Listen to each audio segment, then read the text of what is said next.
Muri Zimbabwe nguva ino yatiri vanhu vari kurarama nezvinhu zvakasiyana siyana. Vamwe vanorarama nekutoita hwindi, vamwe vanorarama nekutekesa pamusika, vamwe ndo vanorarama vachiita zvekuba, asi hatikurudzire munhu kuti abe chinhu chaasina kushandira. Ndichikutambirai zvekare pano paHatirari 263. Ini Hatirari handirari ndichikuzivisai manyuzi updates ezvinhu zviri kuitika munyika yedu yeZimbabwe. Zvisinei nyaya nezvemuzora nhasi ivhidhiyo remukomana uyu anoita zvemaskits. Mukomana uyu anogadzira tumadrama twake akapfeka dress rechikadzi. But paaitira drama rake aitira mutauni akapfeka dress rake. Zviya zvekuti unogona kuekta uchikandurwa mari. Mukomana uyu aiektiwa mutauni achigadzira content yake mutauni. Anozikanwa achigadzirira mavideos ake mutauni. Akabatwa nemapurisa akamusunga.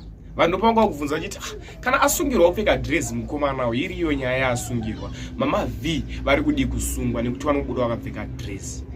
Zvomiswe here zvekuti vanhu voregera kupfeka madresi echikadzi ivo vari varume, asi ndokutsvaga kwavari kuita mari. Hanzi munenge muchidresa kunge ngochani, hazvibvumirwe. Muri kukanganisa generation yevanhu vachiri kukura. Hapana dzidziso yamuri kupa vanhu. Ndokumuromisa zvamunofunga comment section pamusoro penyaya iyi kuti zvosiiwa here zvekupfeka madresi. Mama V voregere kupfeka dress.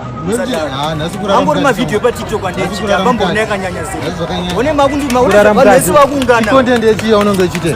Content yechiya. Nazukurara mukati. Kumuka hapa get away. Nazukurara mudara. One izvo one vanhu isungana mudara. Ndikuti time. Washachibomira tora video kasha.